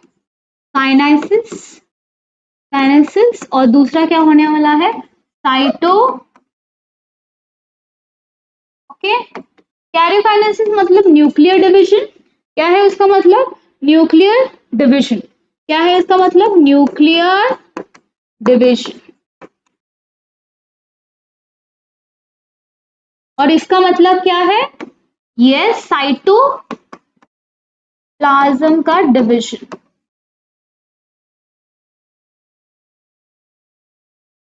yes, cell divide होगा, यहाँ पे क्या होगा, सेल डिवाइड होगा। ठीक है, तो माइटोसिस में अगर आप देखोगे तो कितने फेज है, पहला तो है प्रोफेज। क्या है, प्रोफेज। Then comes metaphase. क्या बोल रही हूं, मेटाफेज। Then comes anaphase. फिर कौन आता है, अंत में आएगा टीलोफेज। ओके, समझ में आया। यस, मुझे सेल डिवीजन में, माइटोसिस में आगे बढ़ने से पहले मुझे आपको थोड़ा क्रोमोसोम के बारे में बताना है। ठीक है, अभी यहाँ पे ध्यान से देखना। ठीक है, ये है आपका क्रोमोसोम, बीच में क्या है, सेंट्रोमियर। ओके, ये क्या है, ये जो आर्म्स है, ये छोटा आर्म है, ये नीचे वाले बड़े होते हैं थोड़े से। ये दोनों ना, एक सिंगल को हम क्या बोलते हैं बेटा, क्रोमैटिड बोलते हैं। क्या बोलते हैं, एक सिंगल को क्रोमैटिड। ऐसे कितने क्रोमैटिड है, ये एक क्रोमैटिड है और ये एक क्रोमैटिड। तो ये दोनों क्या है, सिस्टर क्रोमैटिड है, क्योंकि एक ही के है। यस, इसे हम क्या क्या बोलेंगे, सिस्टर क्रोमैटिड। क्या बोलेंगे इसे हम, सिस्टर क्रोमैटिड। ओके, समझो मैंने क्रोमोसोम और एक इधर बनाया। क्या बनाया, इधर और एक क्रोमोसोम बनाया मैंने। तो क्या हुआ, देखो, ये दो क्रोमैटिड और ये दो अलग क्रोमैटिड है। ठीक है, तो अगर मैं इन दोनों के बीच का कनेक्शन बताऊं तो ये सिस्टर नहीं बोलेंगे ना, इसे हम क्या बोलेंगे, नॉन सिस्टर क्रोमैटिड। क्या बोलेंगे, नॉन सिस्टर क्रोमैटिड। क्या बोलेंगे हम इसे, नॉन सिस्टर क्रोमैटिड। ओके, और ये दो जो है, ये दो क्रोमोसोम जो है एक जैसे दिख रहे हैं, इसे हम बोलेंगे होमोलोगस क्रोमोसोम। इसमें कुछ डाउट, क्योंकि ये आपको समझना इंपॉर्टेंट है। यस, क्योंकि ये sister chromatin, non sister chromatin का वर्ड टर्म मैं बार बार इस्तेमाल करने वाली। ठीक है, आपको पता है क्रोमोसोम्स क्या होते हैं, chromosomes are nothing but a DNA itself. ठीक है, डीएनए जब कंडेंस होता है, सुपर कॉइलिंग होती है उसकी, कंडेंस 2.2 मीटर का डीएनए हम में। ठीक है, तो आप सोचो कैसे उसे मतलब ज्यादा ही कंडेंस करके उसे रखा गया है। Highly condensed form of DNA is nothing but chromosome. इसमें ना डीएनए का कंटेंट है, क्या है इसमें, डीएनए का पूरा ऐसा कंटेंट छुपा हुआ है, जो इंफॉर्मेशन चाहिए वो इधर छुपी हुई है। गेटिंग? समझ में आ रहा है इसमें? ठीक है, अभी बोलते कैसे है, डीएनए का कंटेंट डबल होना is not about chromosome double होना। ठीक है, अभी ध्यान से सुनना, डीएनए का कंटेंट डबल होना मतलब क्रोमोसोम का डबल नहीं होना। फॉर एग्जांपल ये क्या है, एक क्रोमैटिड है, एक सिंगल क्रोमैटिड ड्रॉप किया जिसमें डीएनए का कंटेंट था। ठीक है, ओके, ऐसे कितने थे, 46 थे, फाइन। लेकिन अभी क्या हुआ, डीएनए का कंटेंट हमें डबल करना है, इसका मतलब हम क्रोमोसोम को डबल नहीं करेंगे, हम सिर्फ क्या करेंगे, इसको एक क्रोमैटिड और बढ़ा देंगे, देन इट विल क्या होने वाला है, डीएनए कंटेंट डबल होने वाला है। इसका मतलब क्या हुआ, ये एक सिंगल ही क्रोमोसोम है ना, पहला तो सिंगल ही था, अब भी क्या है, सिंगल ही है ये, तो डबल हो गया क्या, नहीं होगा। ठीक है, नहीं हुआ क्रोमोसोम डबल। क्या डबल हुआ, डीएनए का कंटेंट डबल हुआ। क्या हुआ, डीएनए का कंटेंट डबल हुआ, लेकिन क्रोमोसोम अभी भी एक ही है। क्या है, अभी भी एक ही है। Okay, getting my point? Yes, ये समझना बहुत इंपॉर्टेंट है, क्योंकि कई कई बार वर्ड आता है डीएनए कंटेंट डबल हो रहा है, इसका मतलब बच्चे समझ जाते हैं क्रोमोसोम डबल हो रहा है। No, not at all. पहले एक सिंगल क्रोमैटिड था, उसी को सेंट्रोमियर ने, व्हाट इज सेंट्रोमियर, ये देख रहे हैं आपको बीच में जोड़ के रख रहा है क्रोमैटिड को, दैट इज सेंट्रोमियर। क्या है ये, जो सेंट्रोमियर जिसे हम बोलते हैं, जो दो क्रोमैटिड्स को जोड़ के रखता है क्रोमोसोम। ठीक है, तो क्रोमैटिड सिर्फ डबल हुआ, लेकिन अभी भी एक ही क्रोमोसोम है, पहले भी एक ही क्रोमोसोम था। ठीक है, समझ में आ रहा है? Yes, getting my point? चलिए हम एक एक डिटेल पार्ट को पढ़ेंगे, लाइक प्रोफेस मेटाफेस मैंने लिखाया था, तो एक्चुअली प्रोफेस में क्या होता है, मेटाफेस में क्या होता है, एनाफेस में क्या होता है, टीलोफेस में क्या होता है, माइटोसिस चल रहा है अभी। ठीक है, माइटोसिस को हम क्या बोलते हैं, इक्वेशनल डिविजन भी बोलते हैं। क्या बोलते हैं, माइटोसिस को हम इक्वेशनल इक्वेशनल डिविजन बी बोलते हैं। यस, क्या बोलेंगे, इक्वेशनल डिविजन बी बोलेंगे। यस, क्या बोलेंगे, इक्वेशनल डिविजन भी इसे हम बोलेंगे। ओके, क्यों, क्योंकि हम उसमें कुछ आधा अधूरा नहीं कर रहे हैं, डिप्लॉइड सेल में ही होता है, नो डाउट, लेकिन एक डिप्लॉइड सेल से सेम रेप्लिका कॉपी हम डिप्लॉइड सेल ही बनाने वाले हैं, हम कुछ उसका हैप्लॉइड नेचर हैप्लॉइड नहीं करने वाले हैं। Getting? Yes, okay, let's move further. First जो मैंने आपको बोला था प्रोफेस, ठीक है, क्या बोला था मैंने, प्रोफेस की बात की थी मैंने। ओके, फर्स्ट है ये, इसमें क्या होता है, ये रहा आपका सेल। ओके, यस, क्या है, ये सेल है।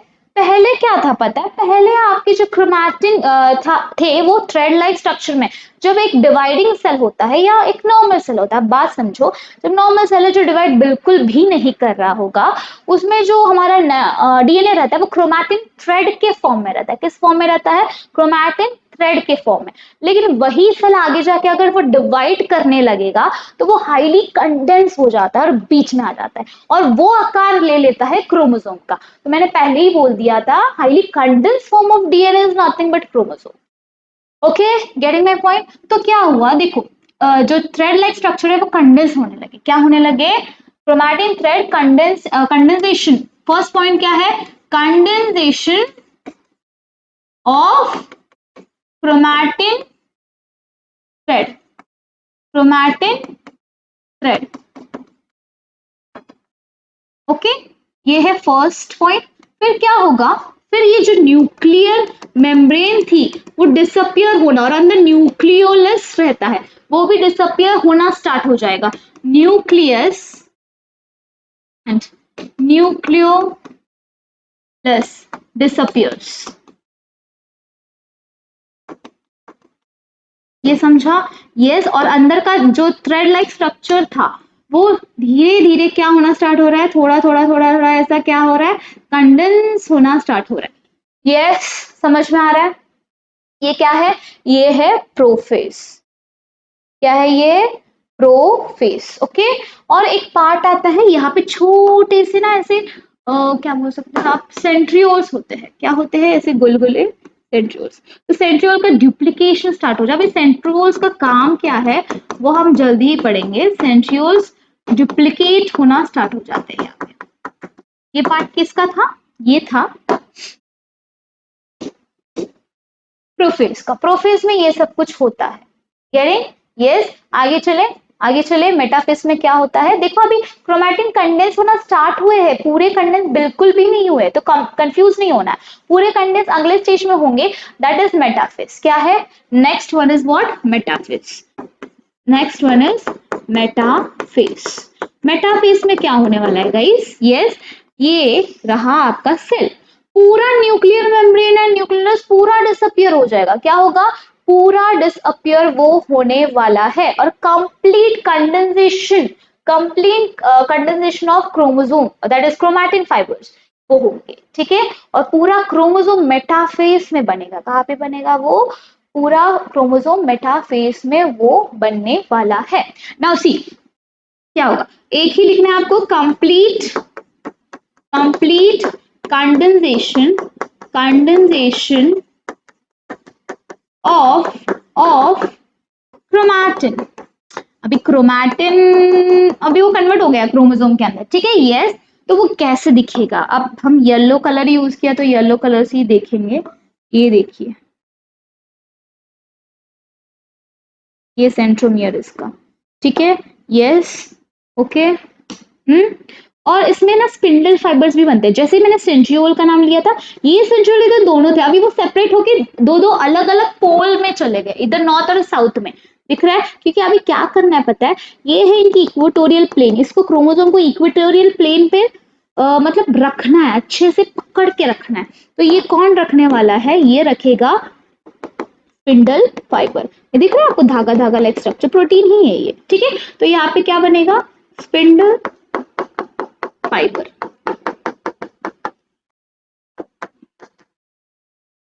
और ये यहाँ पे क्रोमोसोम कहाँ चले गए? ये है इक्वेटोरियल प्लेन पे, इक्वेटोरियल प्लेन पे ये अरेंज्ड है। कौन? क्रोमोसोम। कौन? क्रोमोसोम। गेटिंग? यस। ओके, समझा इतना आपको? ठीक है, आगे चलेंगे हम। एनाफेज। क्या है ये? एनाफेज। अभी यहाँ पे ना वो सिस्टर नॉन सिस्टर वाला फंडा मैंने बताया था, non sister chromatin sister chromatin, वो ध्यान में रखिए। क्या है सिस्टर क्रोमैटिन? मतलब एक ही क्रोमोसोम के दो क्रोमैटिन होंगे तो सिस्टर क्रोमैटिन। दो अलग होमोलोगस क्रोमोसोम्स है, ओके, तो उसमें अगर उनके क्रोमैटिड्स है तो वो नॉन सिस्टर क्रोमैटिन। तो यहाँ पे ये फंडा चलने वाला है। यहाँ पे मैंने एक ही क्रोमोसोम लिया है, दिख रहा है आपको? पैर नहीं लिया मैंने। इस माइटोसिस में मैंने क्या लिया है? एक ही क्रोमोसोम लिया है। Okay, yes.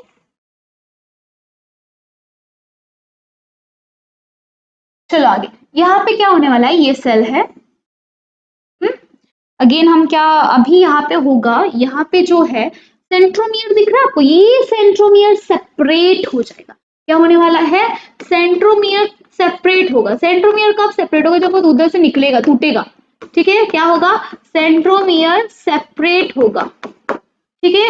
और सिस्टर क्रोमैटिड सेपरेट हो जाएंगे। सिस्टर क्रोमैटिड सेपरेट हो जाएंगे। क्या होने वाला है? सिस्टर क्रोमैटिड सेपरेट हो जाएंगे और टू ऑपोजिट पोल्स पे चले जाएंगे। कहाँ पे चले जाएंगे? दो ऑपोजिट पोल्स के। ठीक है? यस। Okay, yes. अभी कैसे होगा ये? Okay fine. देखो ये सेंट्रोमियर ऊपर टूट गए, डिवाइड हो गया ना, वो सेपरेट हो गया सेंट्रोमियर। तो ये है, अभी इसको ही आगे फर्दर लेके जाओ। देखो ये सेंट्रोमियर डिवाइड हो गया और ऊपर चला गया उसको लेके, और ये भी सेंट्रोमियर आधा डिवाइड हो, दो में डिवाइड होगा ऑब्वियसली। और ये जो सिस्टर क्रोमैटिड, ये सिस्टर ही क्रोमैटिड्स है ना, दो ये दो ये। ठीक है? एक ही क्रोमोसोम के, that's why it is sister chromatid. Mitosis में सिस्टर क्रोमैटिड ही सेपरेट होते हैं, ये याद रखो। ठीक है? तो ये यहाँ पे ऐसे चला गया। आप बोलोगे हम उल्टा कैसे कर रहे हो? उल्टा क्या, नहीं कुछ नहीं कर रही। ये स्पिंडल फाइबर्स आपको दिख रहा है, ये सेंट्रोमियर से अटैच होते हैं, तो वो खींचेंगे। जब ये ऐसे खींचेंगे उसे, तो सेंट्रोमियर की मुंडी ऊपर आने वाली है ना, गेटिंग माय पॉइंट? ना कि वो क्रोमैटिड ऊपर आने वाला है, क्योंकि वो अटैच ही है सेंट्रोमियर से, वो सेंट्रोमियर की मुंडी ऊपर आएगी। गेटिंग? यस। ओके, इसीलिए वो ऐसा दिखता है। ठीक है? ये है इसका सेंट्रियोल। ओके, और स्पिंडल फाइबर्स अभी भी इससे, देखो ये ये सेंट्रोमियर है, उससे वो अटैच है। ओके, तो दो अलग ऑपोजिट पोल पे वो चले गए। यस, अलग ऑपोजिट पोल पे वो चले गए। अभी लास्ट फेज आती है टीलोफेज। अभी टीलो, ये डिवाइडिंग फेज है। ये क्या है? डिवाइडिंग फेज है। आपको पता है कौन सी फेज है ये? डिवाइडिंग फेज है, जिसमें क्रोमोसोम में कन्वर्ट हो रहा है क्रोमैटिन। ये तो वो ऐसा वेल्ला बैठा रहता है तो वो क्रोमैटिन में ही होता है, क्रोमैटिन के फॉर्म में ही होता है। अंत में माइटोसिस का है टीलोफेज। अभी टीलोफेज में क्या होने वाला है गाइस? डीकंडेंसेशन। अभी क्या होगा पता है? काम हो गया, अभी सेपरेट हो गए। ठीक है, अभी टीलोफेज में क्या होने वाला है? डीकंडेंसेशन। अभी ध्यान से सुनना, टीलोफेज, यहाँ पे डीकंडेंसेशन का क्या होने वाला है? डीकंडेंसेशन ऑफ क्रोमोसोम। क्या? डीकंडेंसेशन मतलब जो क्रोमोसोम कंडेंस हुए थे, अब क्या होने वाले हैं वो? यस, फिर से लाइन में बनेंगे, बिकॉज अभी वो डिवाइड हो गए। अभी सेल को डिवाइड करेंगे हम फिर से। एक सेल से हमने दो डॉटर सेल्स बनाएंगे। अभी डॉटर वर्ड यूज हो रहा है बिकॉज पैरेंट सेल था, उसमें से हम दो डॉटर सेल्स बनाएंगे। यस, ओके, समझ में आ रहा है? तो आप देखो अच्छे से। यस, अभी क्या होगा? डीकंडेंसेशन होगा। अगर मैं एक पर्टिकुलर सेल को लूं, यही सेल ले लेते हैं, तो अभी क्या हो रहा है टीलोफेज के अंदर? ये देखो, ये न्यूक्लियस अपीयर होना स्टार्ट हो रहा है। Yes, okay. और जो ये सेपरेट हुए थे,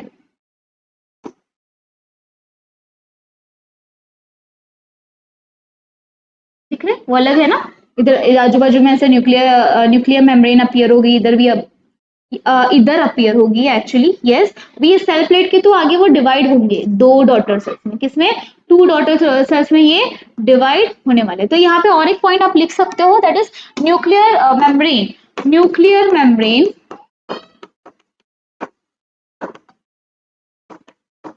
रीअपियर्स, जैसे न्यूक्लियस भी होगा, नो डाउट। और क्या है? डॉटर सेल फॉर्म होना, डॉटर सेल फॉर्म होंगे। Guys you are not seeing actually, वहां पे दिख रहा है क्या आपको कुछ? यस, थोड़ा सा गया शायद। ओके, मैं इधर लिख देती हूँ आपको थोड़ा। यस, न्यूक्लियर मेम्ब्रेन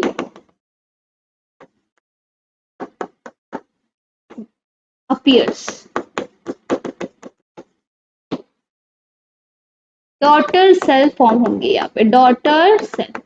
ये अभी तक क्या हो रहा था? ये अभी तक क्या हो रहा था? ये अभी तक सिर्फ न्यूक्लियस के साथ ही खेल चल रहा था, कैरियोकाइनेसिस ही चल रहा था। क्या चल रहा था? ये माइटोसिस का ये पूरा ना कैरियोकाइनेसिस है। क्या है ये? कैरियोकाइनेसिस, क्योंकि अंदर हम न्यूक्लियस के साथ ही छेड़छाड़ी की, लास्ट में वो अभी तक हुआ नहीं है, हो रहा है। अभी साइटोकाइनेसिस अभी होगा, वो डॉटर सेल में जब कन्वर्ट होंगे तो साइटोप्लाज्म में डिवाइड होगा।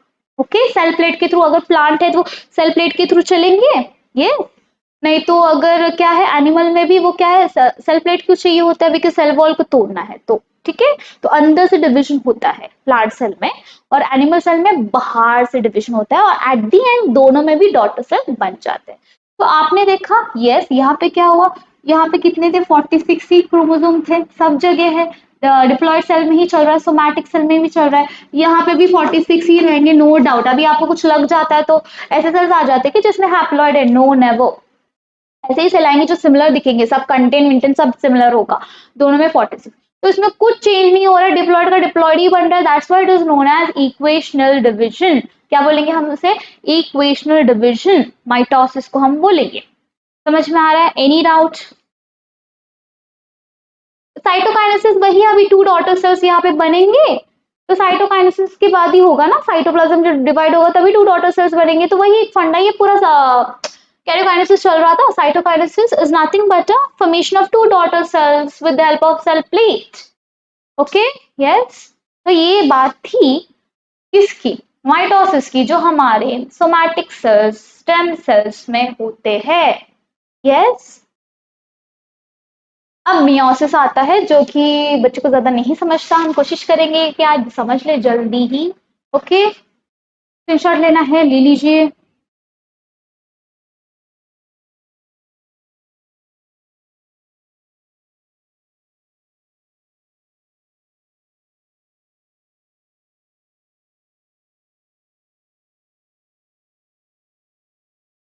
हुआ, ठीक है। चलो आगे बढ़ेंगे विथ मियोसिस। मियोसिस इसे हम बोलेंगे रिडक्शनल डिविजन, रिडक्शनल डिविजन, और यही होता है हमारे गैमेट्स में। और वेरिएशंस का मेन रीजन यही है भाई, वेरिएशंस किसके कारण आते हैं? कल हमने पढ़ा था हेरिडिटी लीड्स टू वेरिएशंस, भाई किसके कारण? इसके कारण, मियोसिस के कारण आते हैं। माइटोसिस के कारण नहीं आता भाई, इधर का लग गया तो काला से लग गया, फिर बाद में नहीं होता ना भाई, जो कलर है वही आने वाला है, सेम ही फॉर्म होता है। Yes okay. तो रिडक्शनल डिविजन क्यों बोला गया है? बिकॉज ये 2n से अभी बनाएगा n, दैट इज 46 क्रोमोसोम से क्या है 46 क्रोमोसोम तो ये जाएगा अभी 23 पे। ये कहाँ पे होता है आपको अच्छे से पता है, अभी बोला मैंने। यस एग्जाम्पल जर्म सेल या गैमेटिक सेल, उसका नेम सेम है। जर्म या gametic is one of the same, तो आपको कंफ्यूज नहीं होना है। इसमें दो प्रकार है, मियोसिस 1 और मियोसिस 2, ठीक है ओके। यस रिडक्शन वाली मेन फेज ना ये मियोसिस 1 होती है। क्या होती है? रिडक्शनल वाली, जो रिडक्शनल डिवीजन बोला है इसके कारण बोला है, रिडक्शनल फेज ये है। और नीचे वाला ना सेम लाइक माइटोसिस चलता है, सेम लाइक जैसे अभी माइटोसिस में हमने देखा ना, वैसे ही यहाँ पे भी इनका डिवीजन चलता है, मियोसिस 2। ओके तो यहाँ पे क्या होता है, यहाँ पे भी प्रोफेज होगा, प्रोफेज 1, ठीक है, मेटाफेज 1, 1 क्यों? क्योंकि मियोसिस 1 है तो दर्शाना है भाई कौन सा मियोसिस प्रोफेस चल रहा है। देन एनाफेज 1 और टीलोफेज 1, ठीक है। यहाँ पे क्या सीन है? प्रोफेज 2, क्यों 2 भाई? बिकॉज ये मियोसिस 2 है। Same metaphase 2, anaphase 2 short form है, समझ लो। Telophase 2, getting okay. तो इसको हम डिटेल में पढ़ेंगे, जो सेल्स में होता है ये वो हमने समझ लिया, ठीक है। तो डिटेल में हमें आगे पढ़ना है, इससे पहले मुझे एक वर्ड आपको टर्म समझाना है, दैट इज क्रॉसिंग ओवर। ये मियोसिस में ना एक फंडा होता है क्रॉसिंग ओवर। क्या होता है? Crossing over. क्या होगा? Crossing over. उसे दूसरा नाम दिया है रिकॉम्बिनेशन। क्या है? रिकॉम्बिनेशन। ये किसमें होता है? Two, yes yes, homologous chromosome के बीच में होगा। ये कहाँ पे होने वाला है? यस होमोलोगस क्रोमोसोम के बीच में, ओके। होमोलोगस क्रोमोसोम के बीच में, बिटवीन होमोलोगस क्रोमोसोम्स। याद रखो क्वेश्चन इस पे बहुत बार आ चुका है। होमोलोगस क्रोमोसोम आप जानते हो बच्चों क्या है? ये है एक क्रोमोसोम, ठीक है, इसका एक क्रोमैटिड है, ये सिस्टर क्रोमैटिड है दोनों, और ये है क्रोमोसोम, ओके। ये दोनों होमोलोगस से सेम दिखते, एक पैर है ये। क्या है ये? पैर है, इसीलिए हम उसे क्रोमोसोम बोलते हैं, होमोलोगस। अगर इधर और एक पैर बनाऊं मैं, ठीक है, यस, तो ये क्या है? ये दोनों, अगर ये दोनों का रिलेशन में पूछू बोलूं तो ये क्या है? ये नॉन होमोलोगस है। क्या है ये? नॉन होमोलोगस, और ये है होमोलोगस, ठीक है ओके। तो लेट्स मूव फर्दर, मियोसिस 1 कर लेते हैं, उसमें होता क्या है, तब आपको समझ में आएगा और अच्छे से। मियोसिस 1 इसे हम रिडक्शनल भी कहेंगे, रिडक्शनल डिविजन। अभी एक पर्टिकुलर सेल है, जर्म सेल्स ही लेंगे ऑब्वियसली, ओके। चलो गाइस, जैसे कि हमने देखा था मियोसिस के बारे में। मियोसिस क्या है? मियोसिस रिडक्शनल डिवीजन है, जो कि कहाँ पे होता है? जर्म सेल में होता है, गैमेटिक सेल्स के अंदर होगा, क्योंकि यहाँ पे जो डिप्लॉइड सेल है 2n वाला फॉर्म है, इनमें कन्वर्ट होने वाला है, दैट इज व्हाट 46 जो क्रोमोसोम है वो 23 में जाएंगे, जो कि सिर्फ हमारे जर्म सेल में पाया जाता है, sperm and ovum. Yes okay. मैं अगर आपको बताऊं यहाँ पे दो है स्टेप्स, लाइक मियोसिस 1 है, मियोसिस 2 है। मियोसिस 1 को हम जानेंगे prophase 1, metaphase 1, anaphase 1 and telophase 1। Meiosis 2 को prophase, metaphase, anaphase and telophase 2 को। अंत में ध्यान रखो बच्चों, अंत में 4 हैप्लॉइड सेल्स बनेंगे ओवरऑल मियोसिस से। ओवरऑल मियोसिस से कितने बनने वाले हैं? 4। I said overall meiosis, not only about meiosis 2। ठीक है, यस। मियोसिस जो रिडक्शन फेज मैंने बोला था, रिडक्शन डिवीजन मैंने बोला था ना, वो किसको देख के मैंने बोला था? मियोसिस 1 को, जो यहाँ पे है पूरा पीछे, यस, गेटिंग माय पॉइंट, उसे हम रिडक्शन डिवीजन बोलते हैं। मियोसिस 2 को हम इक्वेटोरियल या इक्वेशनल ही डिवीजन बोलेंगे। व्हाई? बिकॉज वो सेम होता है, किसके जैसा होगा? सेम माइटोसिस की तरह। अभी थोड़ा सा फोकस करिए इस डायग्राम के ऊपर, ठीक है? अभी डायग्राम आपको बहुत ब्राइट दिख रहा है, मैं लाइट दिख रही हूँ, इट्स ओके, आप डायग्राम पे देखिए जरा। यस, ओके, देखिए ये क्या है? ये प्रोफेज है। जैसे कि मैंने माइटोसिस में ही मैंने सब कैरेक्टर्स आपको बता दिए थे। प्रोफेज में क्या होता है? कंडेंसेशन ऑफ क्रोमैटिन फाइबर्स होंगे क्रोमोसोम में, वो कन्वर्ट हो जाएगा highly condense form of DNS chromosome. Dividing phase चालू है ना, पहले वो थ्रेड लाइक होते हैं, देख रहे हो आप? थ्रेड लाइक, ठीक है, ये दिख रहा है। ये प्रोफेज 1 to 5 दिखा है, 1 2 3 4 5, ठीक है, थ्रेड लाइक थे। ये देखो बाद में धीरे धीरे कंडेंस होने लगे, सेंट्रियोल सेपरेट होने लगे, देखो यहाँ पे सेपरेट होके चले गए हैं, ठीक है। और यहाँ पे देखिए अभी पूरा वो कंडेंस हो गया और सेंट्रियोल भी सेपरेट हो गया eight the end of prophase, ठीक है, ओके, समझ में आ रहा है? अब आप देखिए मेटाफेज। मेटाफेज का एक ही तो क्लियरिटी है कि वो इक्वेटोरियल प्लेट पे से अरेंज हो रहा है। तो कुछ खासियत देखो, माइटोसिस में हमने क्या लिया था? माइटोसिस में हमने सिर्फ एक ही क्रोमोसोम लिया था, यहाँ पे दो होमोलोगस पेयर है। क्या है? 2 पेयर्स है यहाँ पे क्रोमोसोम के, ठीक है। देखो यहाँ पे एक पेयर है और यहाँ पे एक पेयर है, ठीक है। यस, दो होमोलोगस पेयर्स को हमने यहाँ पे लिया है। आइए एनाफेज में देखिए। एनाफेज में क्या है? दो होमोलोगस पेयर सेपरेट हो जाते हैं। यहाँ पे कोई सेंट्रोमियर सेपरेट हो रहा है? बिल्कुल भी नहीं, सेंट्रोमियर डिवीजन यहाँ पे नहीं होगा, बिकॉज यहाँ पे क्रोमोसोम ही अलग है। उधर एक ही क्रोमोसोम था, इसीलिए सेंट्रोमियर को डिवाइड होके सेपरेट होने की जरूरत पड़ती थी। देख रहे हो आप? ठीक है, यस, सिंपल, ओके। फिर अंत में क्या होने वाला है? साइटोकाइनेसिस, सेल क्या होने वाला है? डिवाइड होके टीलोफेज में कन्वर्ट होगा। अभी देखो 2 डॉटर सेल्स बने, हम मियोसिस के एंड तक नहीं पहुंचे कि 4 हैप्लॉइड सेल बनने के लिए, अभी तक मियोसिस 2 बाकी है। देखिए यहाँ पे क्या है? 2 डॉटर सेल्स बने टीलोफेज के एंड में। यस, आप देख रहे हो ये पूरा सेंट्रियोल फिर से उधर चला गया एट द एंड, ठीक है। यहाँ पे मैंने कुछ तो आपको बात की थी रिकॉम्बिनेशन एंड क्रॉसिंग ओवर। क्या भाई रिकॉम्बिनेशन एंड क्रॉसिंग ओवर क्या होता है? रिकॉम्बिनेशन एंड क्रॉसिंग ओवर क्या है?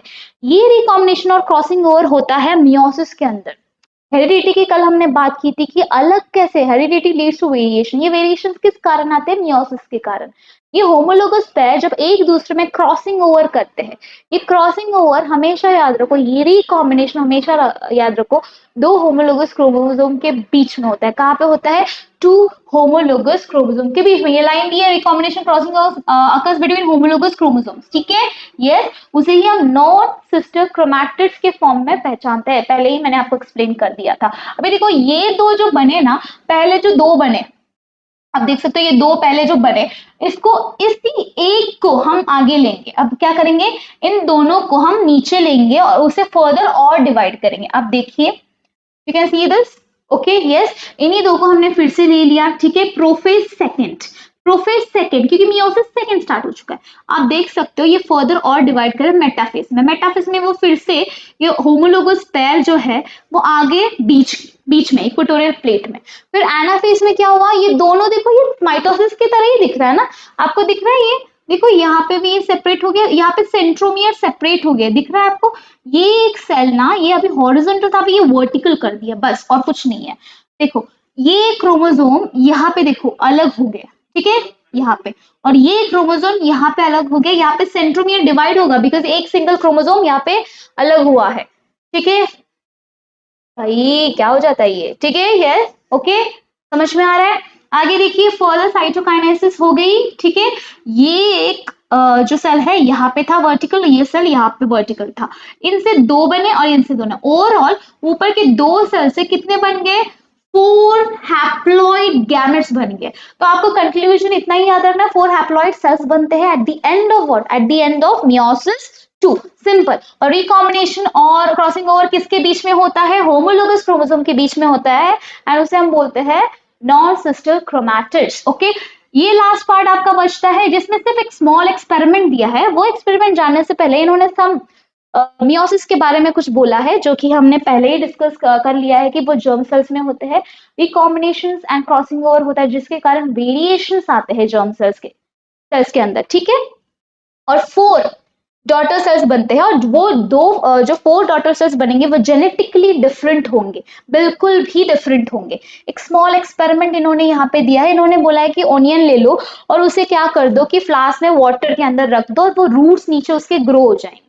और फिर आपको क्या करना है, वो टिप को कट करना है, वॉच ग्लास में थोड़ा सा धो के स्लाइड में लेके, ठीक है, उसे आपको कंपाउंड माइक्रोस्कोप से देखना है, प्रेस करके, सप्रेस करके। तो आपको क्या दिखेगा? ये कब देखना है? 3-4 डेज के बाद, ठीक है।